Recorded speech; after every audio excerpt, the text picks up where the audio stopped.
हाँ, hello. Hello. हाँ, नमस्कार सर। नमस्कार। सर, आज कुछ आपसे महत्वपूर्ण बातें जो मैं जानना चाह रहा हूँ हम्म। और कुछ आपके दिव्यांग को भी आपके इस बातों से अवगत कराना चाहता हूँ। हम्म।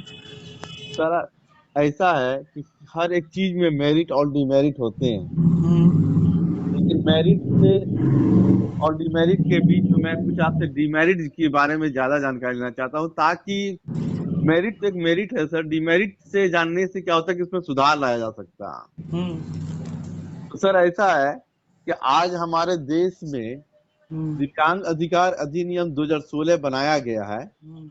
जिसके तहत सभी दिव्यांगों को हम्म। समानता का अधिकार दिया गया। हम्म। क्या ये समानता का अधिकार हमें हमारे दिव्यांग समाज को मिल पा रहा है?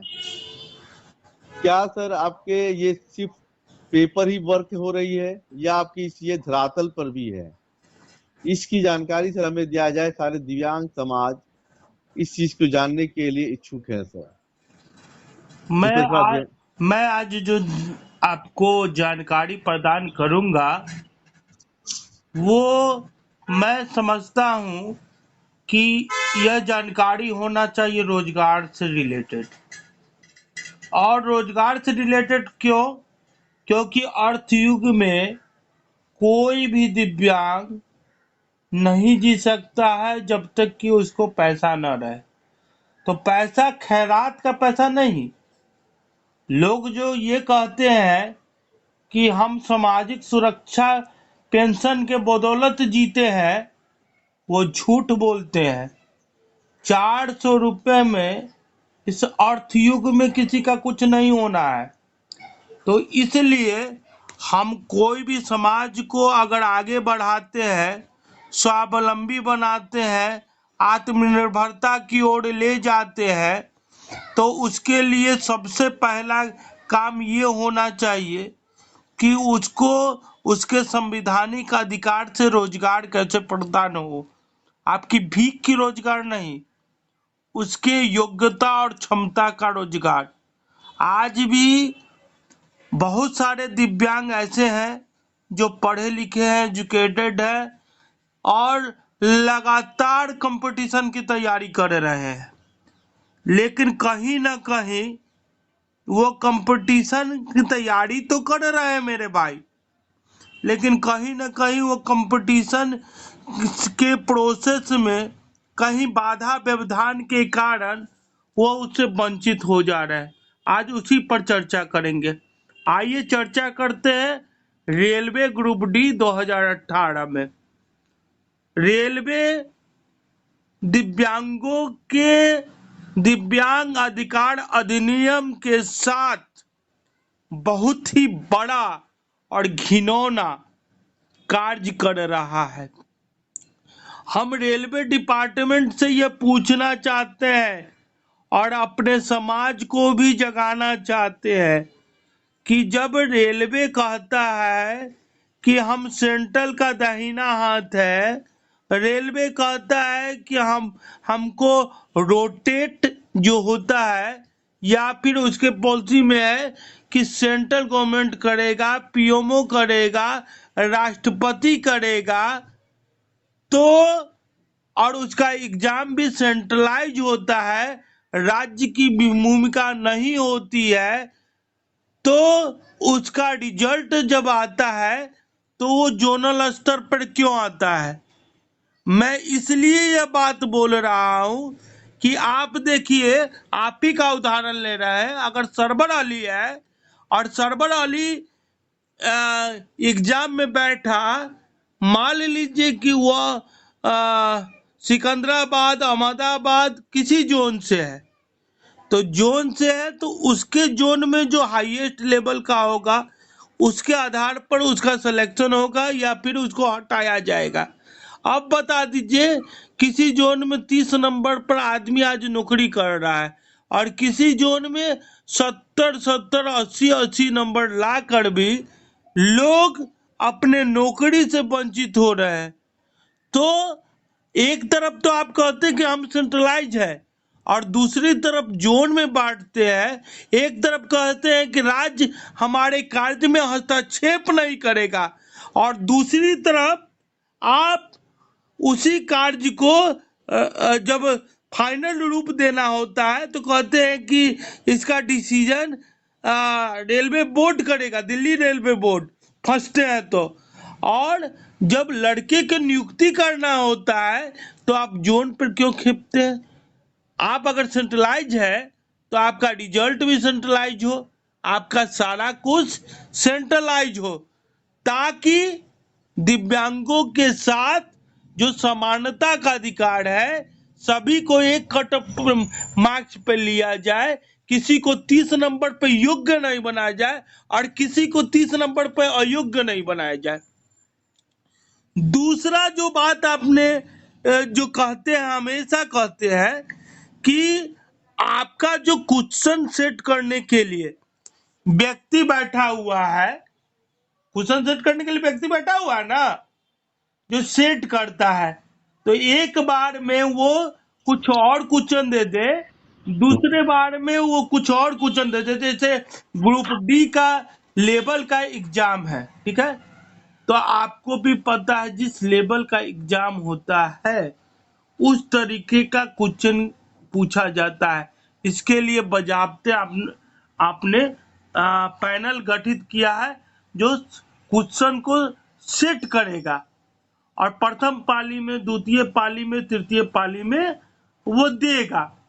अब वो क्या करते हैं, उनको जिस समय मूड अच्छा रहता है वो मैट्रिक लेवल का क्वेश्चन, इजी क्वेश्चन पूछ लेते हैं, और जिस समय थोड़ा सा मूड उनका अति रहता है वो एमए बीए तक चले जाते हैं। तो ये कहाँ का असमानता है कि एक पाली में तो आपने ऐसा क्वेश्चन पूछ लिया जिसका जवाब सबको आता है, सबने दे दिया, और एक पाली में आपने ऐसा क्वेश्चन पूछ दिया जो मैट्रिक लेवल का है ही नहीं, एमए बीए लेवल का है। ये कहाँ की योग्यता और क्षमता की बात आप करते हैं जी? कौन क्षमता है? यह पैनल क्यों नहीं, किस लिए बना है? असमानता करने के लिए बना है।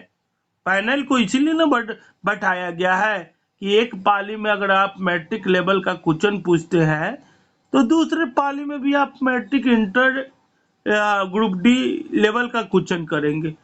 इसका ये मतलब नहीं है कि आप अपने सर्कुलर से भी भटक जाएंगे, आप अपने सर्कुलर से भी भटक जाएंगे और कहेंगे कि हमको पता नहीं है। तो यह असमानता क्यों? वो दिव्यांग था जो प्रथम पाली में बैठा, द्वितीय पाली में भी बैठने वाला दिव्यांग था, क्योंकि दिव्यांग का एग्जाम एक ही दिन होता है। आप किसी सेंटर पे एग्जाम दिए होंगे तो प्रथम पाली में भी दिव्यांग देगा, द्वितीय पाली में भी दिव्यांग बैठेगा। तो ये असमानता क्यों? ये असमानता किस मतलब, आपको जो आता है वो आसान हो गया, तो कोई भी लड़का तुक्का मार के निकल गया, तुक्का मारा तो उसका 40 को सही हुआ, आप उसको क्या किए कि नॉर्मलाइजेशन में 80 को नंबर दे दिए, 40 को था 80 को हो गया, और किसी का आपने एक नंबर भी नहीं बढ़ाया। और यहां तक तो ठीक है, आप कहते हैं कि मेरे सर्कुलर के अनुसार बढ़ाया या घटाया नहीं जा सकता है, ठीक है, तो वो हमारे फॉर्मूला पे डिपेंड करेगा कि बढ़ेगा या घटेगा। तो बढ़ेगा घटेगा, जितना आप हाईएस्ट, यानी आप 100 नंबर का एग्जाम लिए हैं तो 100 नंबर का एग्जाम में बढ़ेगा घटेगा कि 100 नंबर के ऊपर बढ़ेगा या घटेगा?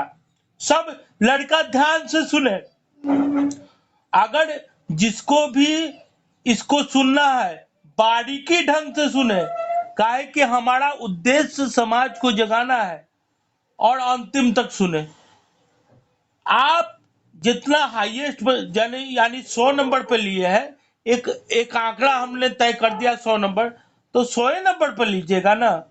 ये कौन सा प्रावधान है कि 127 नंबर आ जाता है, 128 नंबर आ जाता है? 100 नंबर के एग्जाम में 127 128 नंबर आता है क्या? ऐसा भी घटना मेरे पास आया है। तो ये कहाँ की बात है?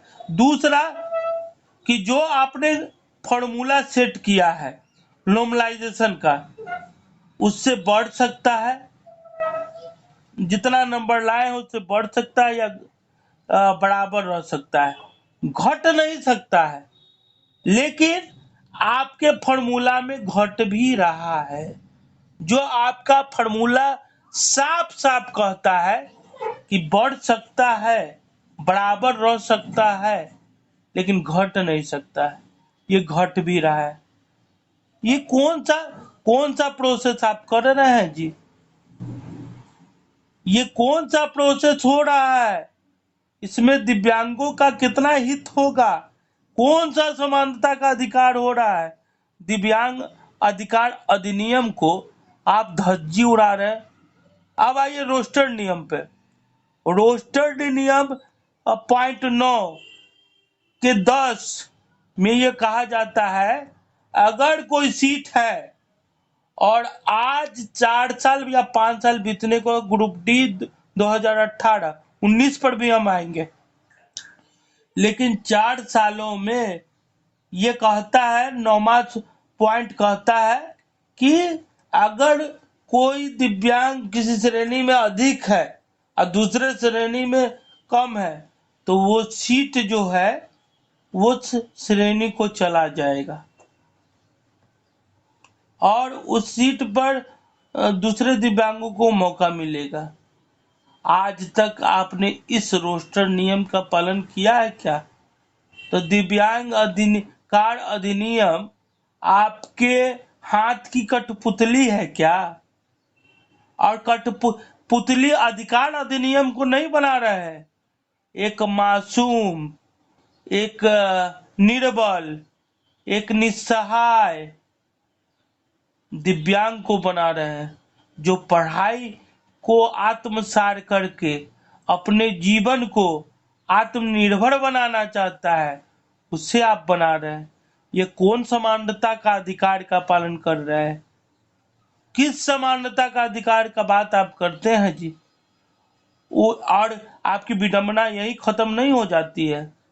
आप कोई भी एग्जाम कराते हैं तो 3 साल का वक्त लग जाता है और 3 साल के एग्जाम के वक्त में आपके डिपार्टमेंट से बहुत सारे पदाधिकारी प्रतिदिन रिटायर कर रहे हैं। आपने किसी व्यक्ति को डीबी मेडिकल का मैसेज दे दिया है और किसी व्यक्ति को डीबी मेडिकल का मैसेज देकर बैठा दिया है और आप उसकी बहाली या चपरासी ग्रेड हो या निचले स्तर का हो, उसकी बहाली भी निकालते हैं। एक तरफ आप योग्य कैंडिडेट को वैकेंट करके बैठा दिए हैं, दूसरे तरफ डायरेक्ट बहाली निकालते हैं। क्या जो एक्स्ट्रा कैंडिडेट है उधर फिट नहीं हो सकता है? उसको मौका नहीं दिया जा सकता है? जब मैं यह बात इस आधार पे कह रहा हूं, जब बैकलॉग की सीट खोलने के लिए आप 3 साल का समय लेते हैं, किसी भी एग्जाम में आप 4% आरक्षण को फुलफिल नहीं करते हैं, वैसी स्थिति में आप इस लड़के को 4 साल तक के लिए रोक के रखते हैं, तो ऐसी स्थिति में इसी लड़के को उस स्थान पर जगह नहीं दिया जा सकता है। हम ऊपर के लड़के को ले लेंगे तब नीचे के लड़के को लेंगे। ऊपर के लड़के को आपने ले लिया, नीचे के लड़के को भी ले लिया, फिर भी आपके पास सीट खाली है। आपके पास इतना सीट खाली है जितना कि वेटिंग रूम में लड़का आपका इंतजार नहीं कर रहा है। तो आपका समानता का अधिकार कहाँ गया जी? किस समानता के अधिकार की बात करते हैं आप? और कब तक इस तरीके से दिव्यांगों को उनके संवैधानिक अधिकार से वंचित किया जाएगा? आप कहते हैं कि मैसेज गलती से चला गया। मैसेज गलती से कैसे गया भाई मेरे? ये आपकी सोची समझी साजिश है।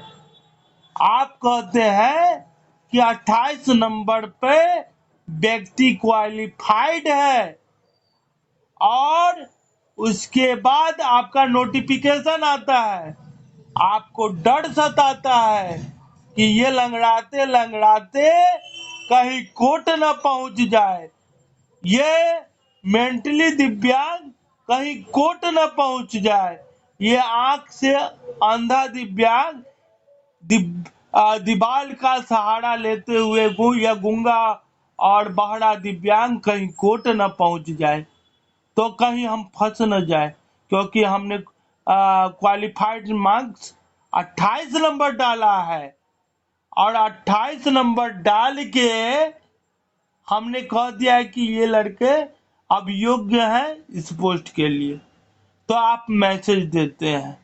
और जब इस बात को प्रमुखता से उठाया जाता है तो आप कहते हैं कि मैसेज गलती से चला गया था। हमको लगता है कि कोई गलती से मैसेज नहीं गया था, ये सर्कुलर का एक पार्ट था कि अगर आप वो लड़का इतना नंबर लाता है और वो दिव्यांग अधिकार अधिनियम के तहत आता है तो आपको मैसेज देना मजबूरी हो जाता है, नहीं तो दोषी रेलवे डिपार्टमेंट होगा। बात यही खत्म नहीं होता है, बात और है।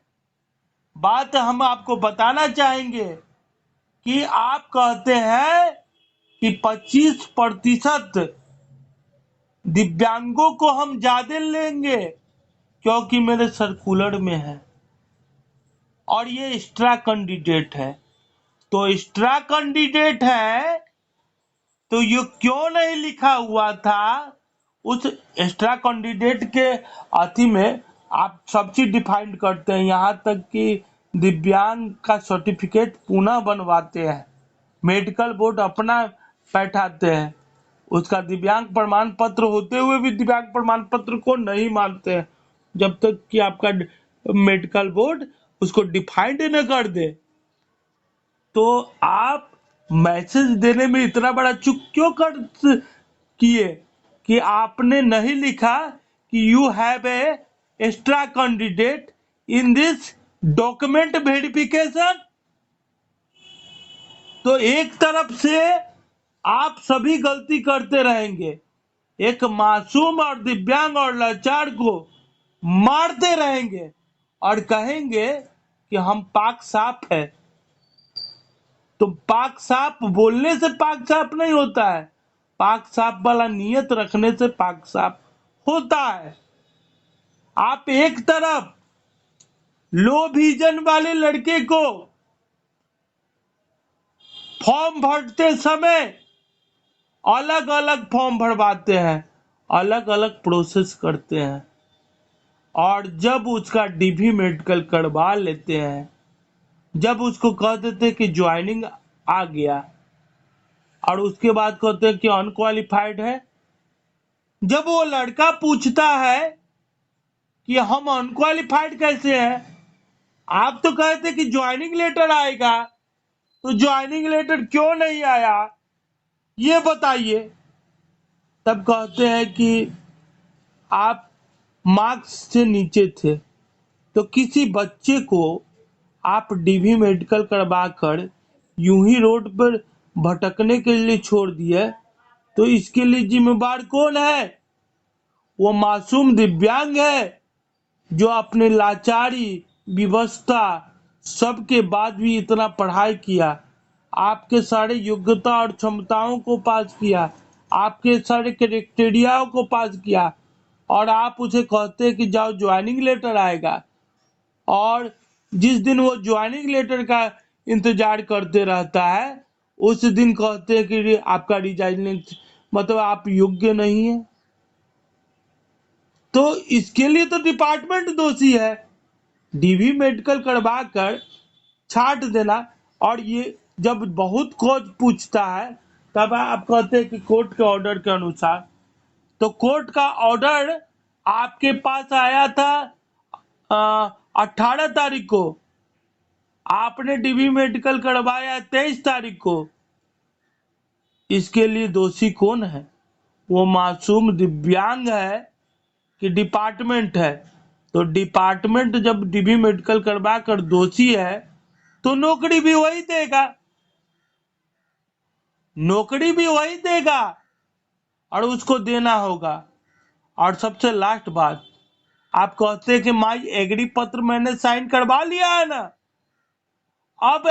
अब आपको कुछ करना नहीं पड़ेगा। माई एग्री पत्र साइन करवाने के बाद मुझे जहां से सीट बढ़ाना होगा, जहां से घटाना होगा, वहां से बढ़ाऊंगा और वहां से घटाऊंगा। तो दिव्यांग कुछ नहीं कर सकते हैं। तो ये बताइए, जब आप फॉर्म भरे और लड़का ने व्यय किया, वो भी शारीरिक दिव्यांग, मानसिक दिव्यांग, मुखबधिर और आंख से दिव्यांग, चारे दिव्यांग में सब आ जाते हैं। तो अगर उन्होंने सारा कुछ किया तो उनका भी तो संवैधानिक अधिकार है। जोन शिफ्टिंग का मौका उन्हें भी मिलना चाहिए। क्यों नहीं मिला जोन शिफ्टिंग का मौका? क्यों नहीं उसको उनको वो उनका भी नंबर तो 40 नंबर है, वो भी तो रांची बोर्ड में डाल सकते हैं जहाँ 35 नंबर पर उठाया गया है। वो भी तो अन्य बोर्ड में डाल सकते हैं जहाँ 35 नंबर 30 नंबर पर उठाया गया है। तो क्यों नहीं मौका दिया गया? क्यों दिव्यांग को इस तरीका से प्रताड़ित किया जा रहा है? और इसको कभी बर्दाश्त नहीं करेंगे हम। दूसरी की बात तो हम नहीं कर सकते हैं। हम ये जानते हैं कि अगर हम परिवर्तन हमको लाना है तो पहल हमको करना है। और बहुत ही जल्द दिव्यांगों को ऐतिहासिक खुशखबरी मिलेगा, बहुत ही जल्द। ऐसा खुशखबरी जिससे कि होली, दीपावली और जो भी पर्व है सभी दिव्यांग मनाएंगे। लेकिन यह अत्याचार और यह अत्याचारी रेलवे अपने को क्या समझता है जी? ये सोचने की बात। 2019 की बात कर ले तो आप दोनों हाथ पैरों से दिव्यांग को अयोग्य घोषित कर दिए। ठीक है, हम मानते। कहाँ आया महाभियोग प्रस्ताव? कहाँ दोनों सदनों, तीनों सदनों में पास हुआ जी? किसने पास किया? आप अपने मन से दिव्यांग अधिकार से छेड़छाड़ कर रहे हैं, आपको रोकने वाला कोई नहीं है क्या जी? और उसकी बातें छोड़ दे तो अगर आपका एग्जामिनेशन कहीं से भी स्पष्ट नहीं है, किसी भी पदाधिकारी की मंशा स्पष्ट नहीं है, मान लीजिए कि कोई फॉर्म भरता है तो स्क्रूटनी बोर्ड होता है, उसका सब चीज का जांच होता है। जांच होने के उपरांत उसको एडमिट कार्ड दिया जाता है। एडमिट कार्ड जब आपने प्रदान कर दिया तो उसमें तो दिव्यांग ने अपना दिव्यांग प्रमाण पत्र लगाया था ना। आपके स्क्रूटनी टीम ने उसका जांच कैसे किया? आपके एग्जाम कंट्रोलर गिरफ्तार हो रहे हैं भ्रष्टाचार के आरोप में, और आप कह रहे हैं कि हम पाक साफ एग्जाम करवाए हैं। सीबीआई के टीम ने कई एग्जाम कंट्रोलर को गिरफ्तार कर लिया है और भ्रष्टाचार का आरोप लगा है, पैसे लेकर बहाली करने का आरोप लगा है। और इतना करवाने के बाद भी आप सीट फुलफिल नहीं कर पाए। आप इस भ्रष्टाचार के आरोप को कैसे झुटलाएंगे? कहाँ है आपका स्क्रूटनी करने वाला टीम? क्या स्क्रूटनी किया कि वो व्यक्ति दोनों हाथ पैर से दिव्यांग अपना दिव्यांग सर्टिफिकेट लगाता है, उसको एडमिट कार्ड आ जाता है। उसके बाद जब वो एग्जाम रूम में जाता है तो ई गवर्नेंस का एग्जाम रूम है जी आपका, तो वहां भी गाइडलाइंस है कि कौन एग्जाम दे सकता है, कौन एग्जाम नहीं दे सकता है। वहां पर भी चेक हुआ, वहां भी उत्तीर्ण हो गया। डॉक्यूमेंट वेरिफिकेशन, डॉक्यूमेंट वेरिफिकेशन में खुले रूप में वो सर्टिफिकेट लगा हुआ है, वहां भी डॉक्यूमेंट वेरिफिकेशन हो गया। डीबी मेडिकल, डीबी मेडिकल भी आपने करवा दिया, फिर कहा कि घर चले जाओ, तुमको ज्वाइनिंग लेटर आ जाएगा, और लास्ट में ये कह देना कि आप एलिजिबल नहीं है इसके लिए, तो सिर्फ छात्र डिपार्टमेंट का ही अधिकार है कि छात्र का भी कोई अधिकार है। सब लंगा नाच आप ही नाचिएगा कि मासूम छात्र के जीवन से इस प्रकार का खिलवाड़ जो कर रहे हैं, यह कहां तक जायज है। और याद रखिए, इस प्रकार का कोई भी अत्याचार होगा तो कहीं से भी आवाज उठे या ना उठे, सौरभ कुमार अंतर्राष्ट्रीय सचिव किसी भी भ्रष्टाचार को न बर्दाश्त किया है न बर्दाश्त करेगा, और इसका एक एक करके आपको कोर्ट प्रांगण में जवाब देना होगा, नहीं तो बिना शर्त इन लड़कों को लेना पड़ेगा। और हम करने से पहले कुछ नहीं बोलते हैं, हमने कदम उठा चुका है, और वो ऐतिहासिक क्षण आने वाला है जिसमें तमाम लड़के खुशी से झूम उठेंगे और अपने अधिकार को पाकर आत्मनिर्भर बनेंगे। हेलो।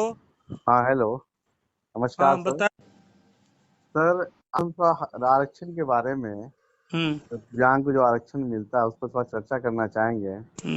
ऐसा इसलिए मैं कह रहा हूँ सर, जब मैं पढ़ाई करता था तो हमारे लोग, समाज के लोग जो है कहते थे अरे स्कूल तो आपके नौकरी मिल जाएगा तुरंत। लेकिन जब हम पढ़ाई करके मुकम्मल अपना तैयारी हुए हैं सर, नौकरी की तलाश में जब निकले तो सर हमें लग रहा है कि आपके जो आरक्षण हमें मिल रहा है उस आरक्षण का लाभ सही ढंग से हमें नहीं मिला, एकदम नहीं मिल रहा है। जिसकी वजह से आज भी हम बेरोजगार बैठे हुए हैं। अगर आप इस पर कुछ चर्चा करें और हमारे दिव्यांग समाज को और कुछ सामान्य वर्ग के समाज को भी आपकी इस बात का पता चलना चाहिए कि दिव्यांग को क्यों नहीं आपके रोजगार मिल पा रहा है। बार बार हम लोगों को बोला जाता है अरे तुम तो दिव्यांग हो, लेकिन तुम लोगों को तो नौकरी रखा हुआ है, क्यों नहीं हुआ तुम्हारा नौकरी, तुम्हें कुछ कमी है, इसे और भी मनोबल टूट जाता है। इसकी वजह से सर एक तो हम लोग दिव्यांग हैं, अपने हिसाब से जिंदगी में बहुत सी कठिनाइयों का सामना करना पड़ता है, और उसके बाद और ये सब हम लोगों को सुनने को मिलता है, जिसकी वजह से और मनोबल टूट जाता है, लगता है कि इससे जिंदगी बेकार है। तो कुछ ऐसा बताया जाए जो सर सामान्य वर्ग के लोगों को भी ये बात समझ में आए कि इनको लोगों को क्यों नहीं रोजगार मिल पा रहा। अच्छे से पूछना चाहते हैं कि किस समाज को आज आरक्षण नहीं मिल रहा है। हमें तो लगता है कि भारत में कोई ऐसा समाज नहीं होगा जिसको अब आरक्षण नहीं मिल रहा है, और कहीं ना कहीं किसी वर्ग के लोग से आरक्षण से इस प्रकार का खिलवाड़ नहीं हो रहा है, जैसा कि आरक्षण के जन्मदाता दिव्यांग जो है, आरक्षण शब्द का शुरुआत इसी से हुआ, अभावग्रसित, दिव्यांग और लाचार, और इसी के साथ इतना बड़ा खिलवाड़ हो रहा है। तो सबसे बड़ा बाधा कहाँ है? आप पूछे ना कि सबसे बड़ा बाधा कहाँ है, कि लोगों को उत्थान नहीं होता है, विकास नहीं होता है। हम यह पूछना चाहते हैं कि दिव्यांग के जीवन में पढ़ाई एक ऐसा मात्र साधन है जिससे कि वो आत्मनिर्भर बनेंगे, स्वावलंबी बनेंगे। और आपको पता है पढ़ाई के लिए भी पैसे की आवश्यकता है। एक मुट्ठी में पैसा रखिए और एक मुट्ठी में पढ़ाई कीजिए। तो 400 रुपया पाने वाला वो दिव्यांग कैसे पढ़ाई करेगा, जिसका आय का साधन मात्र 400 रुपया है। मान लीजिए कि उसके जीवन में वो 400 रुपया लेकर निकल गया या मासिक पेंशन लेकर निकल गया, उतना में वो कितना फॉर्म भर सकता है। जो रेलवे निःशुल्क फॉर्म भरवाता था उसने भी शुल्क का निर्धारण कर दिया, 500 रुपया शुल्क का निर्धारण कर दिया और कहा कि 500 रुपया दीजिएगा तभी आप इस फॉर्म को भरिएगा।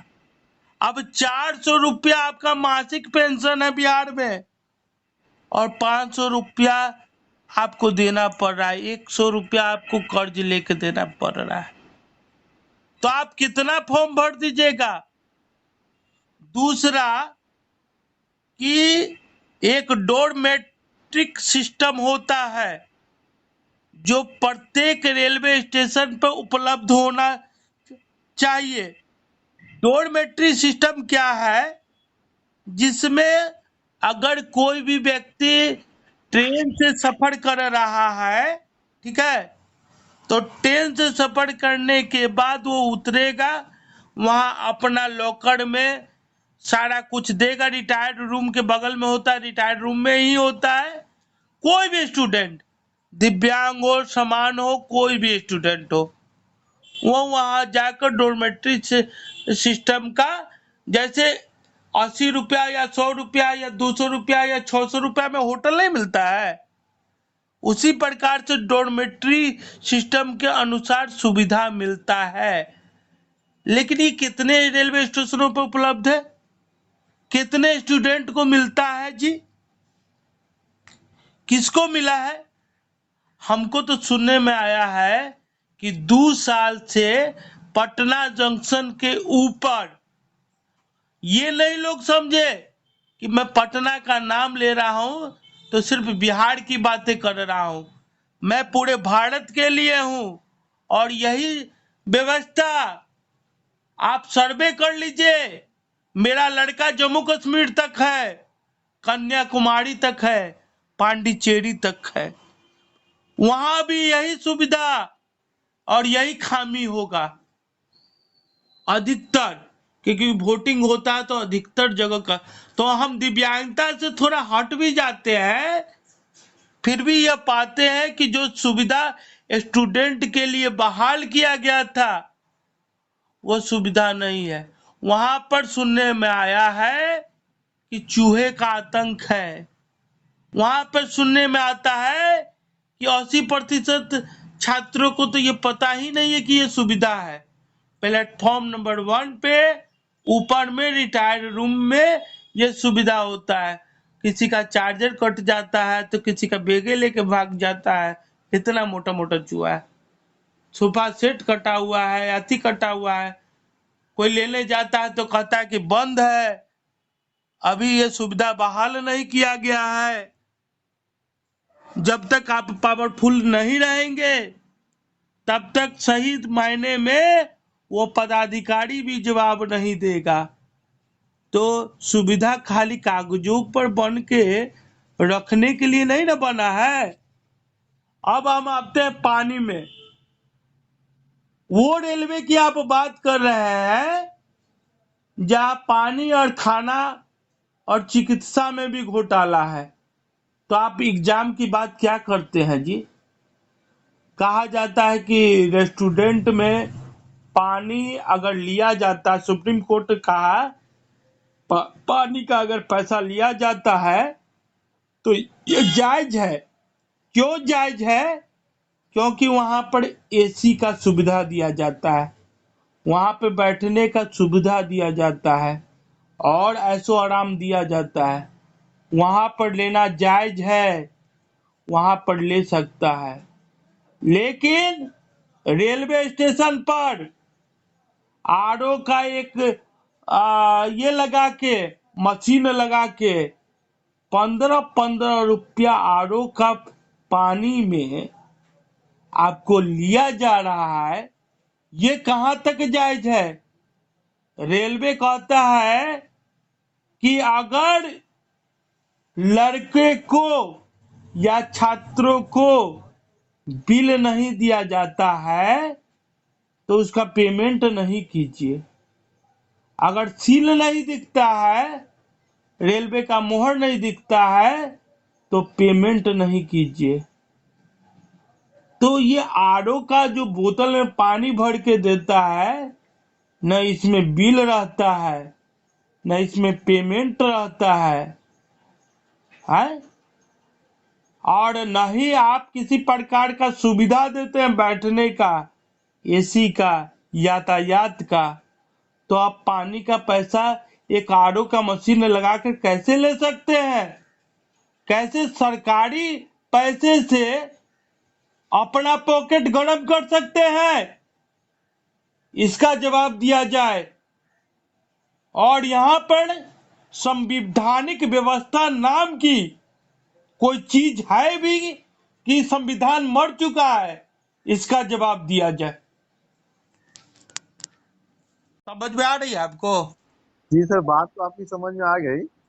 सर एक प्रश्न और उठता है कि दिव्यांग को आरक्षण जो मिलता है, उस आरक्षण के वजह से भी दिव्यांग जो है आज बेरोजगार रह रहे हैं।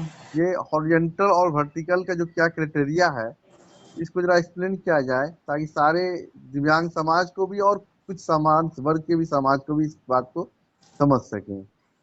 देखिए, 2016 से पहले ये प्रावधान था कि मैं मार्क्स के आधार पर दिव्यांग जनरल कैटेगरी में फाइट कर सकते थे, लेकिन ये भी अब खत्म कर दिया गया है और आज आरक्षण तो सबको मिल रहा है। तो दिव्यांग को सिर्फ दिव्यांग श्रेणी में ही लेना और सामान्य श्रेणी को समाप्त कर देना, मतलब कि हॉरिजॉन्टल जो है क्षैतिज आरक्षण, उसको समाप्त कर देना कहीं से भी जायज नहीं है। यही कारण है कि दिव्यांग आज बेरोजगार है। इसलिए बेरोजगार है क्योंकि उनको 27 को सीट मिला है और वो भी सीट अब वो खत्म कर दिए हैं। तो खत्म कर देने से क्या होता है कि योग्य कैंडिडेट अयोग्य घोषित होकर उनका मनोबल गिरने लगता है। दूसरा कि आने जाने में दिक्कत है। आप ई गवर्नेंस का जमाना है, एग्जाम सेंटर इतना दूर है, ठीक है, कि लोग वहां जा नहीं सकते हैं, या फिर एक प्रावधान है जिसमें 90 करोड़ रुपया साइन हुआ था कि जहां भी उनका घर है उससे 5 किलोमीटर की दूरी पर दे, स्टेशन से 5 किलोमीटर की दूरी पर दे। 10-10 किलोमीटर, 15-15 किलोमीटर दूर रहता है, जाने के लिए उनका यातायात का साधन करना पड़ता है, उनको पैसा खर्च करना पड़ता है। इससे भी वो कर्जदार बन रहे हैं और गार्जियन भी 10 से 12 या 15 एग्जाम करवा के उसको घर पे बैठने के लिए विवश कर देते, क्योंकि उनका बैच आ रहा है, रिजल्ट नहीं आ रहा है। तो ऐसे में कहीं ना कहीं, क्योंकि वो शारीरिक रूप से मजबूत नहीं है, आर्थिक रूप से मजबूत नहीं है, तो हर तरीके से उनका मनोबल गिर रहा है और इसी का मजा रेलवे उठा रहा है। तो ये अन्याय कब तक चलेगा? हम पूछना चाहते हैं कि क्षैतिज आरक्षण आपने समाप्त क्यों किया? क्या इतना पढ़ने वाले लड़के में से कोई भी नहीं है कि जो जनरल से फाइट कर जाए? निश्चित रूप से है, लेकिन आपकी मंशा और नियत साफ नहीं होने के कारण आज दिव्यांग को दर बदर की ठोकरें खाने को विवश होना पड़ रहा है और इसके लिए यह अत्याचारी रेलवे जिम्मेदार है।